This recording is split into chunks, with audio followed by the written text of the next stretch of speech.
Something I think that London actually does very well is its immersive experiences. And I know because I've been to a few.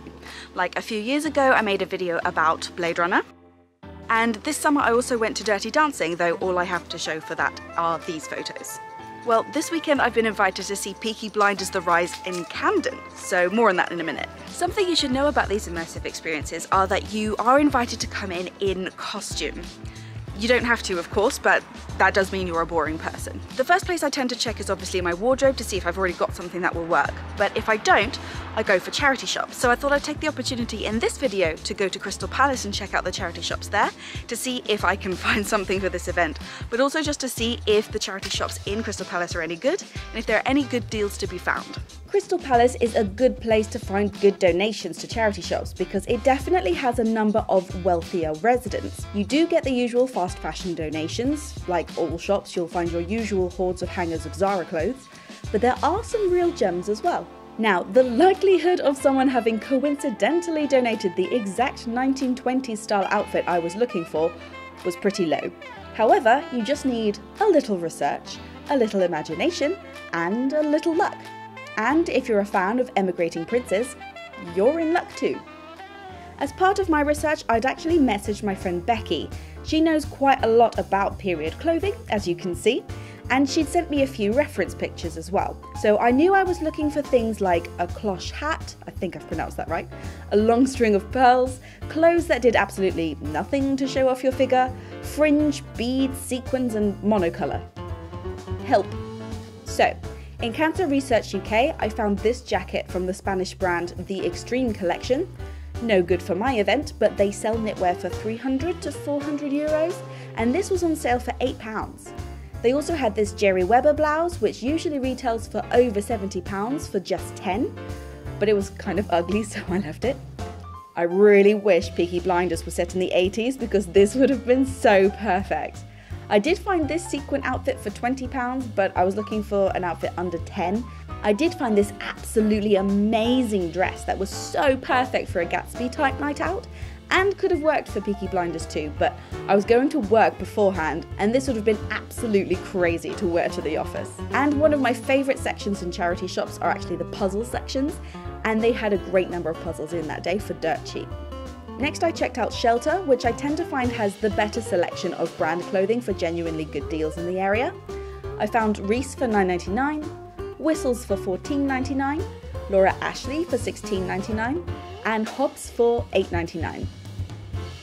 For my event I found this fringe top and this sequin top, but they weren't quite what I needed. I did find this beaded scarf thing though, and figured it might come in handy, and it was only $1.99, so I got it. By the way, also check out the basement if you're a fan of vinyl and books, they've got a great selection. I really wish Mrs. Robinson was a charity shop, but it's not. It's just the most amazing interior design and furniture shop. Please do go in and check it out if you're in the area. Just look at this stuff. Isn't it neat? Next, the smallest charity shop in the area, the Rspca charity shop. This one's a little basic. If they have some good donations, you have to be lucky, but they're good for staple items. And I'd never seen their puzzle selection before and got so excited I bought a Santorini one that came with a puzzle mat for just £4. This is a good spot for breakfast pastries, by the way. The next spot was St. Christopher's, and I think it's the biggest charity shop in the area. They sort clothes by colour, and you can also find some good designer brands, but the deals aren't quite as good as other places. For example, this item from And Other Stories is £35, this Ralph Lauren top is £20, this one is £22, Oliver Bonas for £12, it's not too bad, and Tommy Hilfiger for £18. On my way back to the train station, I passed this little place called London Car Boot Online, and although everything seemed very random, I noticed a whole stack of beads in this little shelving unit. And inside the tangle of beads, I found this broken long string of pearls for just £2, which was exactly what I needed, so I got it. Right, it is now the day of the event, and I am getting ready this morning so that I can go into work. I think this outfit should work for a regular working day, and then I'll add the accessories in later, and that should work for the event. So I've decided to go for this, which is a dress that I already had. It has the straight line look, but it was a bit short, so I've added an extra skirt underneath. And then I went to my parents' house a couple of days ago, and my mum happened to have this, which is kind of like a cloche hat. Look at that. That's pretty good, isn't it? I think that should work just fine. And then obviously I have my string of pearls, which was broken at the end, but I've tied them. So here we go. Now, I did buy this, obviously, this beaded thing. The plan was originally to tie this around my waist because they do these low ties, or wrap it around my neck, but I'm not sure if I need it or not. So I might just like bring it with me and then see if I want it or not. Shoes, let's just ignore the fact that I'm wearing Greek sandals, shall we? I don't have any other shoes apart from trainers, so that's out. And then for my makeup look, I've gone for some darker eyes than I usually would these days, and also some red lipstick, so I think that's good. So now I'm going to head into work and I'll see you in Camden. After I got a little lost in Camden, I did then find the Camden Garrison Market, and my friend Jenny arrived. How did you put your outfit together? I went to a charity shop and I spent a grand total of £8. This was £1. I took it off a mannequin. This was £7. This is a combination of some old socks.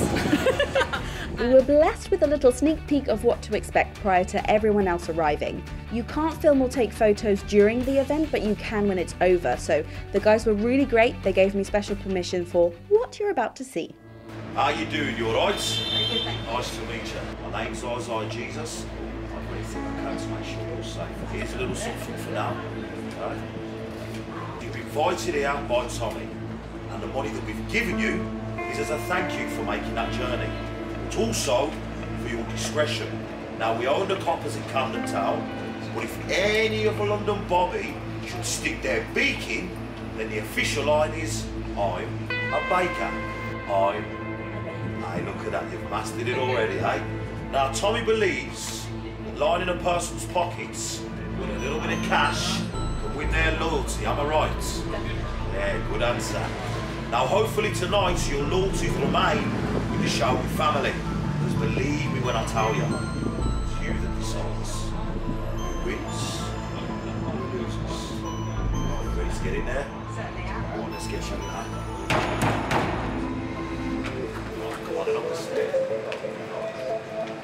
Unlike Secret Cinema, where you interact a bit with the cast and the set before going on to watch the film it's based on, at Peaky Blinders you actually take part in the show. You're attending Michael Gray's 18th birthday party, but when Tommy Shelby returns, things start to take a turn. And honestly folks, when I tell you this show was good, I mean it was great. The more you interacted with the actors, honestly, the better it got. Without giving too much away, we danced, we took secret phone calls, we sent secret messages, we spied and cheated, and it was just amazing. I even had a fake name, and Jenny and I got so involved, we were actually one of the guests who got a shout out at the end from Tommy for helping with the plot. Layla Taylor, at your service. Ready to take London. I do hope you go, but if not, I hope you check out Crystal Palace. But if not, I hope you enjoyed the video anyway. See you later!